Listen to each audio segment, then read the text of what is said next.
좀 전에 읽은 말씀을 가지고 비전이 인생의 차이를 만듭니다 라는 제목으로 하나님 말씀 함께 나누겠습니다.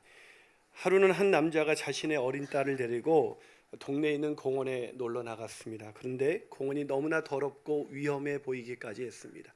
갑자기 이 사람의 마음에 화가 났습니다. 도대체 시에서는 뭘 하고 있는 거야? 이런 분노가 솟아오르는 순간 갑자기 그의 마음속에 또 하나의 그림이 떠오르기 시작했습니다. 그것은 아주 아름다운 자연과 최첨단 과학이 어우러진 그런 공원을 만들면 어떨까 하는 하나의 그림이 떠오른 것입니다. 그로부터 20년이 지난 어느 날 로스앤젤레스 근교에 어린이들의 낙원이라고 불리는 세계 최초의 테마파크, 바로 디즈니랜드가 그런 세워지게 되었습니다. 여러분, 누구의 이야기죠? 여러분도 아마 들어보셨겠지만 월트 디즈니의 비전에 관한 이야기입니다. 월트 디즈니의 비전. 저는 이야기를 읽으면서 들으면서 이런 생각했습니다. 왜 많은 사람들이 그 공원에 갔을 텐데 왜 월트 디즈니만 그 그림을, 그런 공원을 만들겠다는 생각을 하게 된 것일까? 이 강준민 목사님은 비전과 존재혁명에서 이렇게 말합니다. 보통 사람들은 쥐를 징그럽게 생각한다. 그러나 월트 디즈니는 쥐를 보고 평화와 박애의 상징인 미키 마우스를 생각해냈다. 무슨 차이입니까? 바로 보는 것의 차이가 그런 인생의 차이를 만들어낸 것이죠. 오늘 본문에도 보는 것이 전혀 다른 두 사람의 인생 모델에 대해서 소개해주고 있습니다. 누굴까요? 바로 에서와 야곱입니다. 에서와 야곱. 그래서 오늘 본문을 보시면 여러분이 되게 헷갈릴 거예요. 도대체 이 본문을 가지고 무슨 얘기를 하려고 그러나. 그래서 어떤 분이 성경을 늘 먼저 읽고 오시는 분이 있어요. 홈페이지에서 성경을 미리 읽는데 이것을 읽으면서 도대체 목사님이 이 본문을 가지고 무슨 얘기를 하는지 감이 잡히지 않더래요. 그래서 어저께 밤에 저한테 연락이 왔길래 36장 전체인데 1절부터 43절까지니까 읽다가 다 시험에 들어서 이렇게 교회 신년부터 시험에 들까 봐 43절만 읽고 1절을 읽은 겁니다. 그렇게 했더니 그때서야 이해를 하시고 오셨어요. 오시면서 하는 말이 목사님 36장의 이 에서의 이야기 이게 비전이군요 이렇게 얘기하다가 10시 예배 끝나더니 정반대였군요 이렇게 얘기를 했어요. 자, 오늘은 에서와 야곱의 이야기입니다. 여러분, 창세기 36장 1절을 보면 에서 곧 에돔의 족보는 이러하다라고 기록하고 있고 37장 1절과 2절 보면 야곱의 족보는 이러하다라고 얘기하고 있습니다. 여러분, 족보가 뭐예요? 그 가문이 어떠한지를 보여주는 가장 중요한 하나의 표시가 바로 족보입니다. 그런 족보를 통해서 보면 이 창세기 36장에 나타난 에서의 이야기는 굉장합니다. 그렇게 굉장한 이야기가 있고 그런 형통한 사람처럼 보이고 이 야곱의 이야기는 아주 초라하게 한 요셉이라는 한 소년의 이야기를 시작하는 그런 별 볼 일 없는 이야기처럼 들립니다. 그런데 이 두 사람에 대한 평가는 완전히 반대였습니다. 자, 히브리서 11장 21절 야곱에 대한 평가입니다. 한번 읽어볼까요? 있습니다. 시작. 믿음으로 야곱은 죽을 때에 요셉의 각 아들에게 축복하고 그 지팡이 머리에 의지하여 경배했다. 자, 야곱을 어떻게 평가했어요? 믿음의 사람이라고 평가했습니다. 자, 에서는 어떻게 평가했을까요? 히브리서 12장 16절 한번 읽어볼까요? 있습니다. 시작. 음행하는 자와 한 그릇 음식을 위하여 장자의 명분을 판 에서와 같이 망령된 자가 없도록 살피라. 뭐라고요? 에서를 어떻게 평가하고 있어요? 망령된 자라고 평가하고 있습니다. 그럼 무슨 말입니까? 우리가 보기에는 에서가 더 형통한 사람 같은데 에서는 믿음의 반열에서 떨어진 망령된 자였고 형통하지 못한 것 같은 이 야곱의 인생이야말로 바로 존경받는 믿음의 길을 걸었다라고 오늘 성경은 말하고 있습니다. 자, 이 두 사람에게 왜 이런 차이가 났을까요? 부모가 달랐을까요? 신앙교육을 받지 못한 것이었을까요? 아닙니다. 아시는 것처럼 두 사람은 모두 동일하게 믿음의 가정에서 태어났고 아버지 이삭으로부터 신앙교육을 받았습니다. 게다가 아마 아버지 이삭은 할아버지, 이 에서와 야곱의 할아버지였던 그 아브라함의 믿음에 대해서 이야기를 했을 거예요. 그러나 두 사람의 이야기는 완전히 다른 인생의 길을 걷게 되었다고 오늘 성경은 말하고 있습니다. 왜 이런 차이가 났을까요? 그것은 바로 비전의 차이였던 것입니다. 보는 것이 달랐던 것이죠. 그렇다면 한 해를 시작하는 이 시점에서 저와 여러분은 무엇을 바라보면서 한 해를 시작하고 있습니까? 올 한 해는 돈 좀 많이 벌어야지. 올 한 해는 그 어느 때보다도 내가 좀 건강해야지. 올 한 해 여러분이 바라보는 것은 도대체 무엇입니까? 아니, 우리가 어떻게 하면 무엇을 바라볼 때, 어떤 비전을 가질 때 우리 인생이 야곱과 같은 그런 인생을 살아낼 수가 있을까요? 우리가 바라봐야 되는 첫 번째 바라봄은 뭐냐면 성공이 아닌 하나님의 약속을 바라봐야 한다는 것입니다. 뭐라고요? 성공이 아니라 하나님의 약속을 바라봐야 돼요. 자, 왜 에서에 대해서 성경은 이렇게 야박한 평가를 내리고 있을까요? 좀 야박하지 않습니까? 나름 믿음의 가정에서 태어났고 믿음의 가정에서 성공한 사람이었습니다. 여러분, 이 에서가 얼마나 성공했는지 오늘 1절부터 보여주고 있는데, 창세기 36장 1절에서 3절은 성공한 첫 번째 조건, 아내가 셋이었습니다. 능력이 많은 남자였어요. 여러분, 아내가 셋인 게 무슨 능력이냐 그럴지 모르지만 아랍권에서는 이 아내의 숫자는 그 사람의 성공의 척도가 된다는 것을 아십니까? 아내가 많았습니다. 그래서 아내가 보니까 아다와 오홀리바마와 또 바스맛이라는 아내가 있었어요. 근데 아내만 많았던 것이 아니라 재물도 많았습니다. 자, 창세기 36장 6절을 우리 한번 같이 읽어볼까요? 있습니다. 시작. 에서가 자기 아내들과 죄송합니다. 자, 창세기 36장 6절, 여러분이 성경을 갖고 다니라고 가끔 저쪽에서 이렇게 하는. 자, 36장 6절을 읽습니다. 시작. 에서가 자기 아내들과 자기 자녀들과 자기 집의 모든 사람과 자기의 가축과 자기의 모든 짐승과 자기가 가나안 땅에서 모은 모든 재물을 이끌고 그의 동생 야곱을 떠나 다른 곳으로 갔다. 자, 왜 동생 야곱을 떠났습니까? 재물이 너무 많아서 함께 있을 수가 없었어요. 당신 유목민은 이 목초지와 물이 절대적으로 필요했는데 너무 많아지면 한 곳에 같이 있을 수가 없는 상황이 되는 것입니다. 지금 에서에게는 그런 상황이 벌어질 정도로 돈이 많았던 것입니다. 그 돈을 어떻게 모았습니까? 36장 6절을 보면 계속해서 반복되는 단어가 있어요. 그게 무슨 단어예요? 자기라는 단어예요. 내가 힘들어서, 내가 노력해서 내가 이만큼 얻었다 해서 자기 아내들과 자기 자녀들과 자기 집의 모든 사람, 즉 종들이죠, 자기의 가축과 자기의 모든 짐승과 자기가 가나안 땅에서 모은 모든 재물을 이끌었어요. 그렇게 자신의 노력으로 엄청난 성과를 이뤘습니다. 근데 이 에서는 통이 큰 것 같아요. 이 형이 돼서 나 같으면 야곱한테, 야, 내가 너무 재물이 많아졌으니까 네가 떠나라, 이렇게 할 것 같은데 오히려 동생에게 떠나라고 하지 않고 자기가 떠납니다. 참 나이스한 사람 아니겠습니까? 그래서 떠난 곳이 어디냐면 사해 남단의 세일산이에요. 세일 산지까지 내려갔어요. 근데 거기 가서도 이 에서는 성공합니다. 여러분, 타지에 가서 성공한다는 게 얼마나 어려운지 아시죠? 타지에서 성공했는데 얼마나 성공했냐면 창세기 36장 9절에서 19절까지의 내용이 세일 산지에서의 성공에 대한 이야기예요. 그리고 그 이후 계속해서 에서는 성공합니다. 그래서 얼마나 성공했는지 또 이 오늘 본문 43절에 보면 어느 정도까지 성공합니까? 에돔 족속이라는 족장들이, 엄청난 리더들이 나왔다. 즉 다시 말하면 웬만한 기업의 CEO들이 나왔고 그 기업들이 모여있는 족속들의 족속, 즉 그런 족속들을 관리하는 에돔 족속을 이루었는데 그 에돔 족속의 조상이 바로 에서더라라고 오늘 43절은 끝나고 있는 것입니다. 오늘날로 말하면 삼성 이건희 회장 정도 되는 거예요.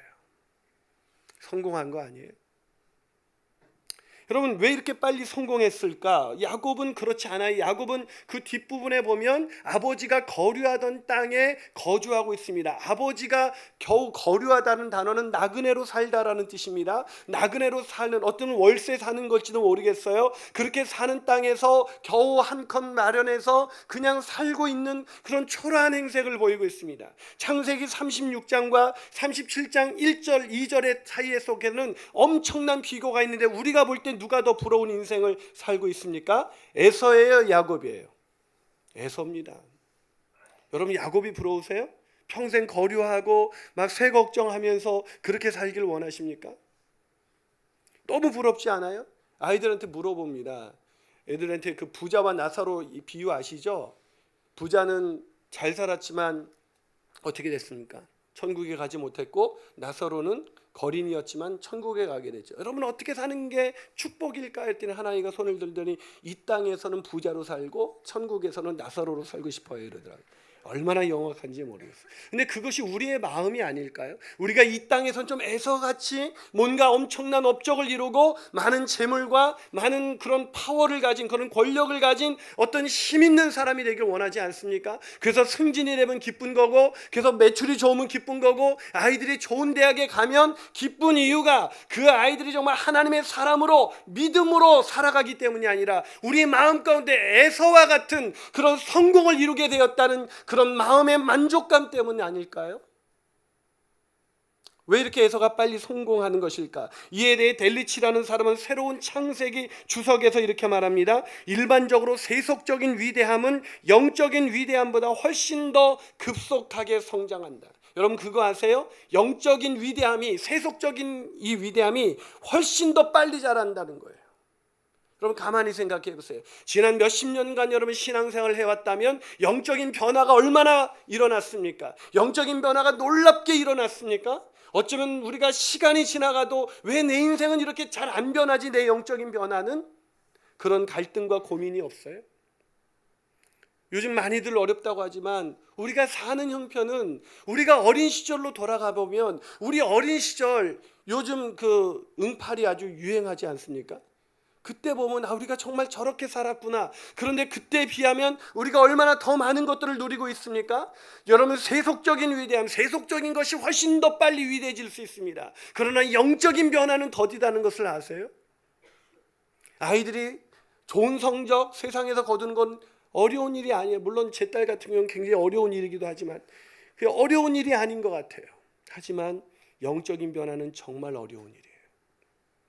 여러분 이런 상황 속에서 어떤 인생을 살고 싶습니까? 우리 인생이 한 해 무엇을 바라보고 살아야 합니까? 에서입니까? 야곱입니까? 우리가 한 해를 바라보면서 바라본 우리의 눈이 에서에게 꽂혀 있습니까? 아니면 보잘것없이 거류하고 있는 그 야곱에게 우리의 시선이 꽂혀져 있습니까? 사랑하는 여러분, 성경은 그럼에도 불구하고 야곱이 성공한 사람이라고 이야기하고 있습니다. 왠지 아세요? 세속적인 성공, 그 세속적인 성공은 하나님 앞에 섰을 때 단 하나도 인정받을 수 없다는 것입니다. 우리가 이 땅에서 얻은 모든 세속적인 성공은 하나님 나라에 가서 그분과 마주할 때 그분이 내 삶의 아름다운 열매로 단 한 가지도 인정하지 않는다는 것입니다. 저는 한 해를 시작할 때 저와 여러분의 마음 가운데 하나님의 약속만을 바라보면서 그런 나그네로 이 땅을 살아가고 있는 야곱처럼 그렇게 살아가시는 저와 여러분이 되시기를 주님의 이름으로 축복합니다.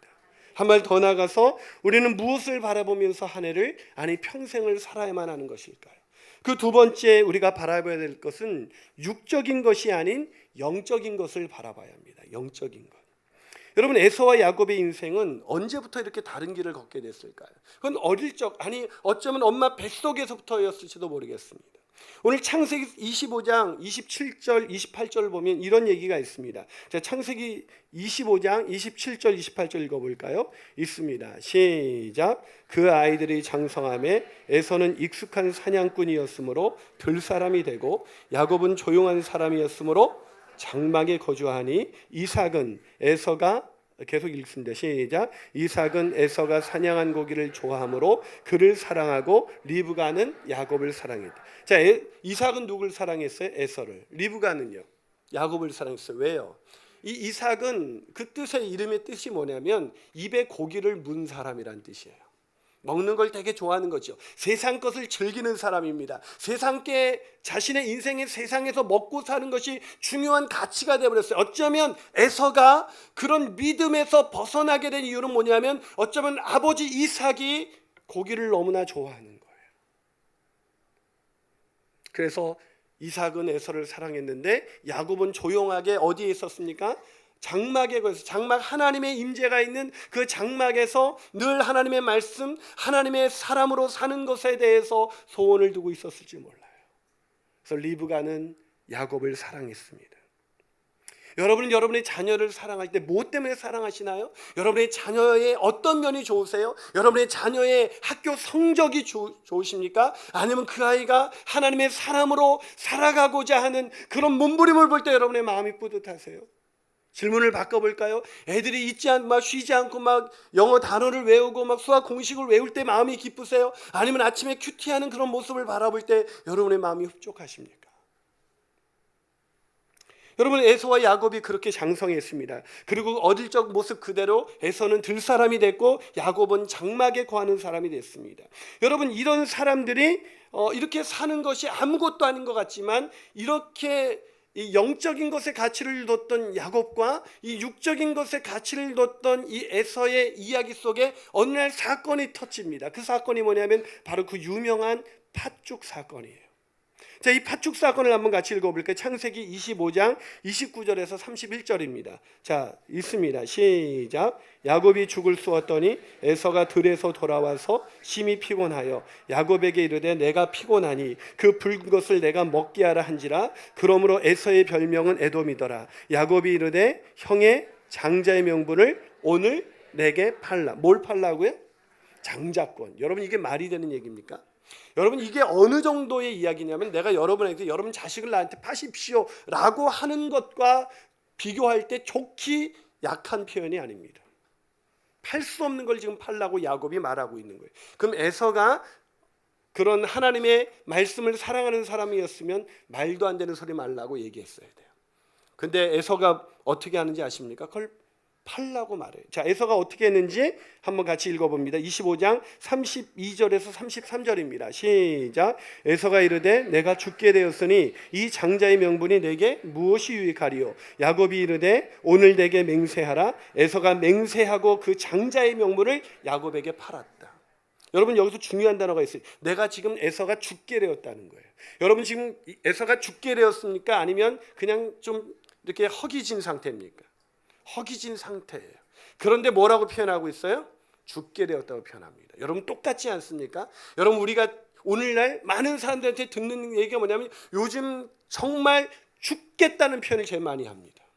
요즘 경제가 안 좋아서 죽겠다는 얘기를 너무나 많이 듣습니다. 정말 우리가 죽을 지경에, 그런 아프리카 난민들처럼 그런 죽을 지경에 와 있는 것일까요?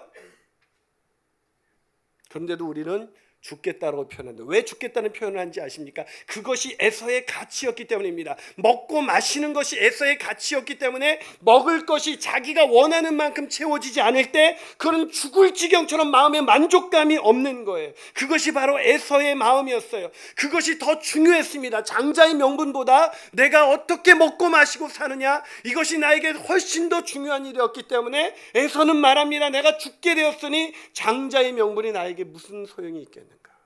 여러분, 장자의 명분이 뭔지 아십니까? 장자의 명분은 아버지의 모든 권리를 그대로 승계해서 그 가문의 대표가 되는 것입니다. 그런데 이 에서의 장자권은, 이 이삭의 장자권은, 에서가 가진 이 장자권은 얼마나 특별합니까? 단순한 한 가문의 대표가 아니라 하나님이 선택하신 백성, 그 백성의 가문의 대표가 되는 것을 승계할 수 있는 권리가 바로 장자권이에요. 하나님의 사람들의 백성의 대표로 살아갈 수 있는 그 장자권을 오늘 에서는 뭐라고 있습니까? 내가 죽게 되었으니 그 명분이 내게 무슨 소용이 있겠습니까? 내가 지금 먹고 사는 게 이렇게 힘든데 교회 나와서 예배 드리는 것이 나에게 무슨 소용이 있겠습니까? 내가 오늘 경제적으로 이렇게 힘들고 어렵고 피곤하여 죽게 되었는데 내가 여기 와서 하나님의 말씀을 듣고 찬양하고 기도하는 것이, 그것이 뭐 그렇게 대단한 일이겠습니까? 그는 뭐 그런 문제가 해결된 다음에 나에게 필요한 건지 모르지만 그것은 나에게 중요한 우선순위가 아닙니다. 너무 쉽게 팔았습니다. 얼마나 쉽게 팔았는지 그 모습을 이후 34절은 이렇게 말합니다. 야곱이 떡과 팥죽을 에서에게 주매 에서가 먹으며 마시고 일어나 갔으니 에서가 장자의 명분을 가볍게 여겼다. 가볍게 여기는 사람에게 중요한 건 무엇입니까? 먹고 마시고 일어나는 것입니다. 먹고 마시고 즐기는 것입니다. 그것이 훨씬 더 중요합니다. 그것이 훨씬 더 중요하기 때문에 예배의 자리에 나오는 것보다도 내가 쉴 수 있고 내가 먹을 수 있고 내가 즐길 수 있는 것이 훨씬 더 중요한 사람들, 그런 현대인들의 자화상이 어쩌면 그렇게 에서와 너무나 흡사하다는 생각이 들지는 않습니까? 지난 한 해 여러분에게 영적인 일은 얼마나 어떤 우선순위에 있었습니까? 여러분에게 예배는 어떤 우선순위였습니까? 제가요, 성사학당에서 제 머리를 코디해 주시는 그 자매가 있는데, 그 자매가 작년까지 하고 일을 그만두게 돼서 제가 식사를 사기로 한 날에, 근데 그 자매가 안 된다는 거예요. 그래서 왜 안 됐냐 하니까 오늘 가정 예배 드리는 날이라는 거예요. 가정 예배 드리면 오늘은 일이 있어서 좀 안 된다고 말할 수 없냐니까 그럴 수 없다는 거예요. 그리고 그 자매가 갔어요. 근데 더 놀라운 건 그 자매는 이제 그 이걸 메이크업을 하는 자매고, 그 옆에서 헤어를 하는 그 자매가 있었는데, 그 헤어 그 디자이너인 그 자매가 하는 얘기가 더 충격이었어요. 목사님, 저 아이에게 예배는, 가정 예배는 무엇과도 바꿀 수 없는 우선순위입니다. 제가 그 자매하고 몇 년을 일하면서 그 화요일날 가정에서 드리는 그 예배를 단 한 번도 빠져본 적이 없다는 거예요. 전 목사지만 부끄러웠습니다. 저는 빠진 적이 많았거든요. 제가 바빠서 제가 그렇게 되면 얼마든지 그건 빠질 수 있는 거라고 생각했는데, 그러면서 그 자매가 하는 말이 더 놀랐어요. 그래서 그런지 목사님, 이제 그만두게 돼서 재계약이 안 돼서 저는 너무나 불안한데, 저 아이는 아직 뭐가 결정된 것도 하나도 없는데 마음이 너무나 평안하다는 거예요.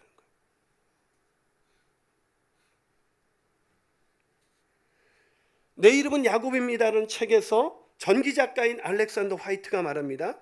어느 누구도 그 자리에서 즉시 장자권을 팔지 않는다. 그 권리를 판 자는 공개적으로 그렇게 하기 전에 이미 마음속에서 많이 팔아온 자이다. 그는 다른 사람에게 장자권을 헐값으로 넘기기 전에 이미 그것을 소홀히 값없이 여기어 온 것이다. 우리가 예배에 빠지기 전에, 우리가 믿음의 영적인 훈련을 받을 수 있는 그 자리에 가기 전에 이미 우리의 마음속에서 그것을 가벼이, 그것을 소홀히 여겨왔기 때문에 그런 팥죽 사건이 어느 날 일어난다는 사실을 아셔야 돼요. 에서에게 장자권 따위는 중요하지 않았습니다. 하나님의 백성으로 산다는 것은 그렇게 중요하지 않았어요. 무엇이 그에게 중요했습니까? 먹고 마시고 일어나는 거였어요. 그러나 성경은 말합니다. 고린도전서 10장 31절, 그런즉 너희가 먹든지 마시든지 무엇을 하든지 다 하나님의 영광을 위하여 하라.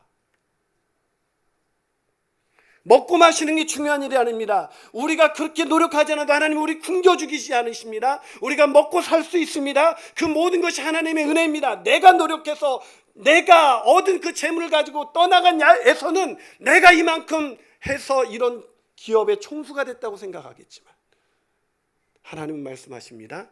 그 모든 것이 하나님께로부터 온 것이죠. 저는 시편 119편 56절을 좋아합니다. 내 소유는 이것이니 곧 주의 법도들을 지키는 것입니다. 내 소유는 세상의 물질과 세상의 그런 것들이 아니라 내 소유는 바로 주님의 말씀대로 산 것입니다. 사랑하는 여러분, 먹고 마시는 것이 중요해서 영적인 일에 우선순위를 두지 못했던 에서의 이 모든 이 36장의 업적이 단 하나도 하나님 앞에서 인정받지 못했다는 것을 기억하십시오. 우리가 하나님을 떠나서, 영적인 것을 떠나서 육적으로 이룬 이 땅에서 이룬 모든 것은 아무것도 아닙니다. 하나님 앞에 섰을 때 하나님이 계산해 주시는 것은 주님의 말씀을 따라 산 것뿐입니다. 그 소유가 넉넉해지시기를. 그래서 한 해를 시작할 때 저와 여러분의 마음 가운데 아침에 일어난 무엇보다도 먼저 무릎 꿇고 기도할 줄 아는 가정이 되시길 축복합니다. 기도의 자리와 예배의 자리에 무엇보다도 우선순위를 두는 가정이 되기를 축복합니다. 말씀을 나누는 성도의 교제 가운데 여러분이 우선순위를 두는 그런 가정이 되시기를 주님의 이름으로 축원합니다. 그렇게 할 때 우리의 인생이 가치 있는 인생으로 마무리할 수 있는 거예요. 마지막으로 우리는 무엇을 바라보며 한 해를, 아니 평생을 살아가야 하는 것일까요? 마지막은 세상이 아닌 하나님의 나라를 바라봐야 합니다. 세상이 아닌 하나님의 나라. 여러분, 왜 에서가 그 당시 장자권을 모두가 중요하게 여기던 그때에 왜 에서는 장자권을 그렇게 가볍게 여긴 것일까? 왜 육적인 일에 그렇게 몰두했을까요? 왜 그랬냐고요? 그에게 중요한 것은 하나님이 아니라 세상이었기 때문입니다. 폴 스티븐스가 내 이름은 야곱입니다 해서 이렇게 말합니다. 기독교 역사에서 에서가 믿는 자이면서도 육적인 일에 사로잡히고 하나님을 향해 목말라 하지 않은 자들의 아는 자들을 지칭하는 그 상징이 된 것은 놀랄 만한 일이 아니다. 에서에게는 하나님이 존재하지 않았다. 여러분, 에서가 믿는 자이면서도 에서에게는 하나님이 존재하지 않았다. 우리가 카피, 이제 내 안에 너 있다, 이런 카피 하면서 막 감동하고 그러지 않습니까? 여러분 안에 누가 있어요? 저와 여러분 안에 지금 예배 드리는 이 안에 누가 계십니까? 여러분, 믿는 자라고 해서 하나님이 있는 것이 아닙니다. 믿는 자이지만 에서는 누구보다도 믿음의 가정에서 태어났지만, 아니 믿음의 조상이신 아브라함의 그 놀라운 이야기를 들으면서 자랐지만 그는 하나님이 없었다는 것을 기억하십시오. 이 에서에 대해서 폴 스티븐스는 계속 얘기합니다. 그가 하나님에 대해서 들어보지 못했거나 그분의 영원하신 능력과 신성을 보지 못한 것은 아니다. 에서 그는 마치 하나님이 존재하지 않는 것처럼 관능적인 욕구와 충족과 순간의 만족을 위해서 살았고, 언젠가 마지막에 하나님 앞에 설 것을 의식하지 않고서 욕망에 좌우되어 살았다. 언젠가 하나님 앞에 서게 될 날, 그날, 저는 새해를 맞이하면 이런 생각 제일 먼저 언젠가부터 들기 시작했습니다. 내가 주님 배울 날이 정말 더 가까워졌구나. 내가 하나님 앞에 한 발 더 갔다는 것이 저의 이 아직은 연소하지만 50대 초반의 목사가 나이 듬이 행복한 것은 주님 앞에 더 가까워졌다는 거예요. 언제부턴가 그 우리 권사님들이 좋아하는 창송가 460장, 지금까지 지내온 것, 주님 다시 배울 날이 날로 다가와 무거운 짐 죽게 발급 벌 날도 멀지 않네. 여러분, 에서의 마음속에서는 끝이 없었어요. 자기가 모은 재물과 자기가 이룬 성공이 끝없이 갈 거라고 생각했습니다. 그러나 아닙니다. 마지막 날, 그때 우리는 모든 것을 정산하고 하나님 앞에 서야 합니다. 그때 에서가 거둔 모든 성공은 제로입니다. 아니요, 마이너스입니다. 그것이 망령된 자의 인생의 표본이라는 것을 아셔야 합니다. 그렇다면 야곱은 어떻게 살았습니까? 야곱은 어떻게 성공적인 인생, 하나님을 위해서 살 수 있었을까요? 야곱도 마찬가지였습니다. 야곱도 어릴 적에는 그가 장자권과 아버지의 축복을 사모했지만 사실은 세상에서 성공도 거두고 싶었습니다. 여러분, 솔직히 에서같이 살고 싶은 마음이 제 안에도 있어요. 에서처럼 정말 많이 벌어서 떵떵거리면서 그렇게 살고 싶고, 내 아이들이 다 스카이 대학 가고, 그래서 막 다 하나님의 뜻이죠, 하나님의 은혜입니다, 이렇게 거드름을 피우면서 내가 누리게 된 것을 자랑하고 싶은 마음이 왜 없겠습니까? 야곱도 그랬어요. 근데 야곱이 언제 변했는지 아세요? 야곱이 변한 것은 베델에서였습니다.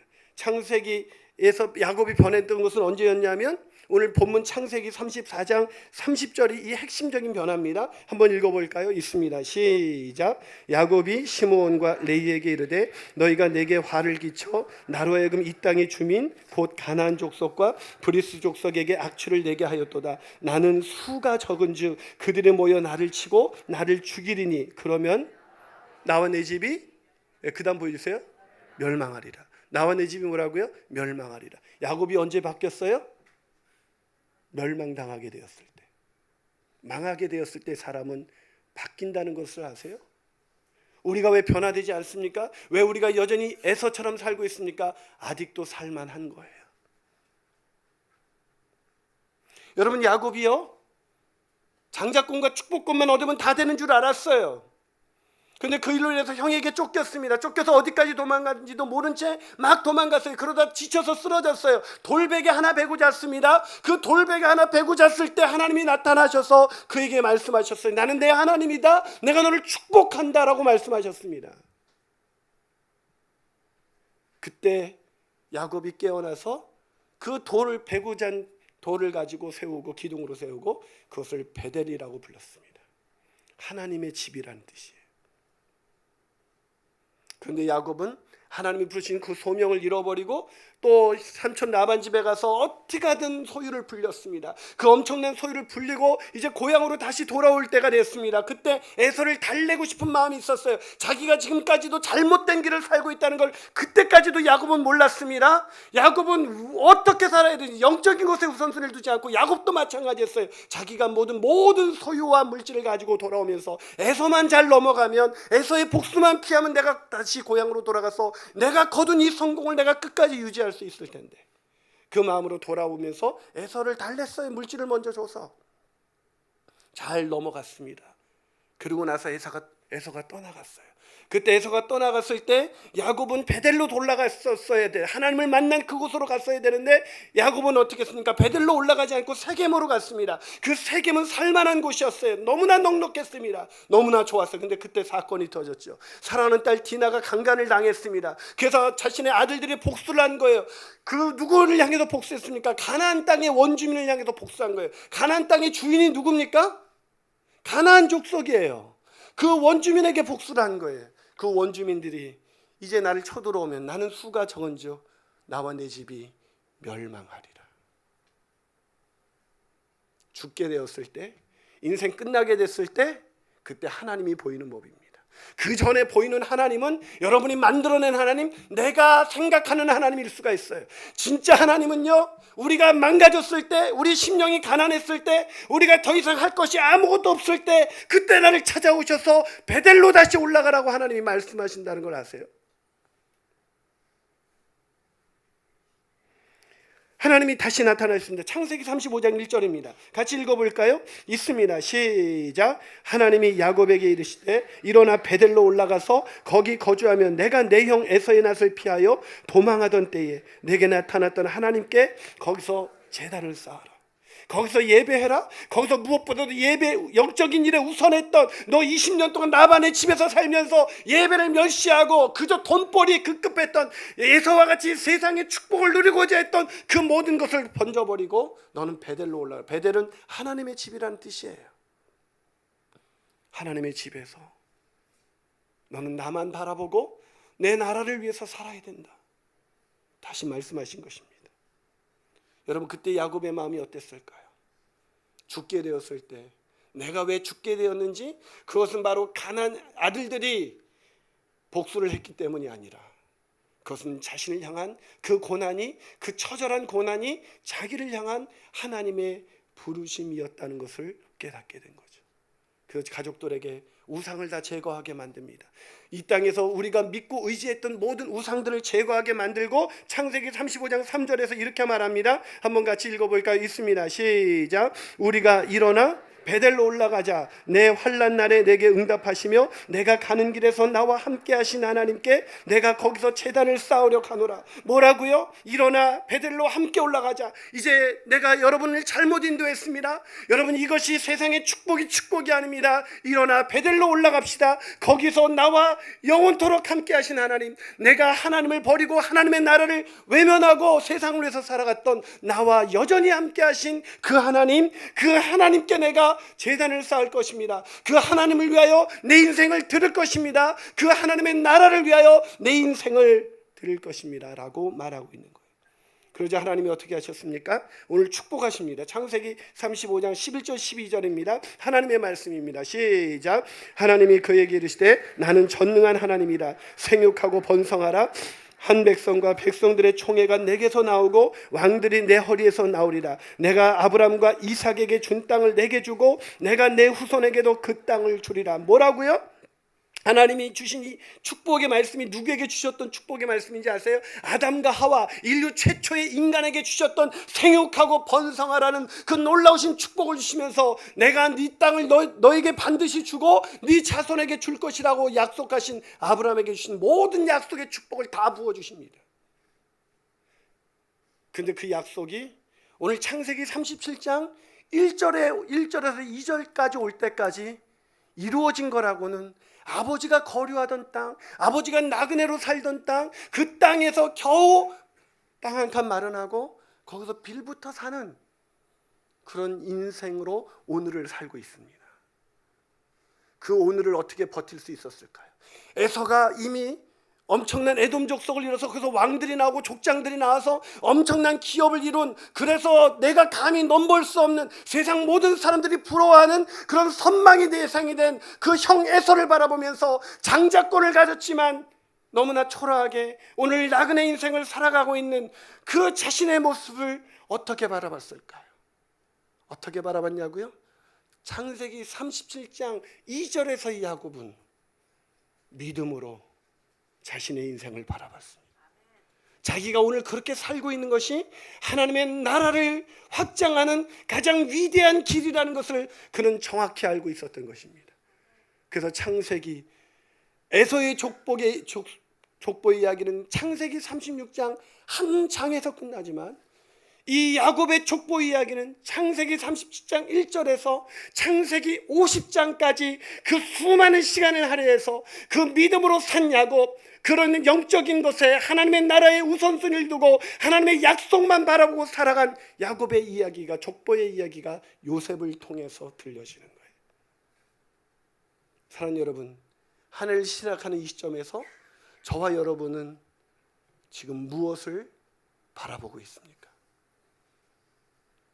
1997년 우리는 두 여인의 죽음을 목격했습니다. 한 여인은 세계의 신데렐라라고 불리는 바로 다이애나 황태자비입니다. 또 한 여인은 빈자의 어머니라 불리는 마더 테레사 수녀입니다. 이 두 사람의 장례식이 TV를 통해서 전 세계에 방영되었습니다. 두 사람은 생전에 만난 적도 있고 또 어려운 사람들을 도왔다는 그런 공통점도 갖고 있지만 두 사람의 인생은 판이하게 달랐습니다. 빈자의 어머니와 세계의 신데렐라, 다이애나가 화려한 꿈과 환상으로 사람들의 마음을 이끌었다면 테레사 수녀는 자애로운 성령으로 가난한 사람들에게 감동을 불러일으켰습니다. 다이애나는 젊고 우아한 모습으로 항상 사람들의 선망의 대상이었지만 테레사 수녀는 등이 굽고 주름살 투성이의 초라한 노인으로 사막에서 만난 기적의 샘물과 같이 살았습니다. 다이애나는 화려한 생활을 했으나 불행했고 테레사 수녀는 비참하고 어려워 보였지만 그 검소한 생활 속에서 은혜와 감사를 누리며 살았습니다. 다이애나는 젊은 나이에 교통사고로 급사하면서 더러운 추문을 남긴 데 반해 테레사 수녀는 이 땅에서 주께서 말씀하신 모든 할 일을 다 마치고 이 세상을 떠났습니다. 다이애나는 수백억 원의 재산을 남겼지만 테레사 수녀가 갖고 있었던 돈은 불과 5루피, 우리나라 돈으로 125원이었습니다. 다이애나는 자선 사업을 했지만 테레사 수녀는 가난 그 자체가 재산이었고 바로 그 수녀의 힘의 원천이었습니다. 두 여인의 장례식도 대조적이었습니다. 다이애나비의 장례식이 치러진 웨스트민스터 사원의 그 화려하고 정교함에 걸맞게 그 의식 또한 세련되고 완벽했습니다. 엘튼 존의 애도가, 엄청난 합창단의 성가, 언니의 애도시, 그리고 추도사 등 의식 절차는 마치 세기의 문화 행사를 보는 것과 같았습니다. 하지만 캘커타의 한 초라한 체육관에서 거행된 테레사 수녀의 장례식에서는 화려함과 세련됨이라는 찾아볼 수가 없었고 어설픈 장면이 여기저기서 목격되었습니다. 그러나 진실 그대로의 모습, 절제할 수 없는 슬픔의 물결, 그 슬픔의 물속 속에서 세상이 알 수 없는 위로와 그 소망이, 그 순박한 마음이 파도처럼 울렁이기 시작했습니다. 두 여인은 죽었습니다. 이제 돌아올 길을 그 인생을 마감하고 주님 앞에 섰습니다. 테레사 수녀는 빈자의 어머니로, 다이애나는 신데렐라로, 세계 신데렐라로 일생을 마감했습니다. 한 여인은 빈민과 함께 살아 인류의 마음속에 감동의 촛불을 켜주었지만 한 여인은 호화스러운 생애를 누렸으나 부도덕한 추문만 남긴 채 이 세상을 떠나갔습니다. 이 두 여인의 차이는 도대체 무엇의 차이였을까요? 그것은 바로 비전의 차이였습니다. 그렇다면 오늘 설교를 마치면서, 아니 한 해를 시작하면서, 아니 하나님을 만날 날이 더 가까워진 오늘, 우린 이 질문을 던져야 합니다. 나는 지금 무엇을 바라보며 살고 있는가? 오늘 내가 바라보는, 내가 꿈꾸는 그 비전은 무엇인가? 내가 정말 이루고 싶은 그 비전은 무엇인가? 나의 나비처럼 돈 많이 벌어서 누군가에게 자선 사업을 적당히 하면서 살아가는 그런 세속적인 성공이 아니라 빈자로 이 땅에서 살아가지만 하나님의 약속을 바라보면서 오늘 그 빈자들과 함께 숨쉬며 오늘 내가 가진 이 가난이 결코 부끄럽지 않고 그것이 하나님의 축복임을 믿으며 그 가난한 손을 내밀어 더 가난한 사람의 손을 잡아주는, 그래서 그들도 영혼 구원하여 하나님의 제자가 되는 그 놀라운 비전, 그 비전을 바라봐야 하지 않겠습니까? 같이 기도하시겠습니다.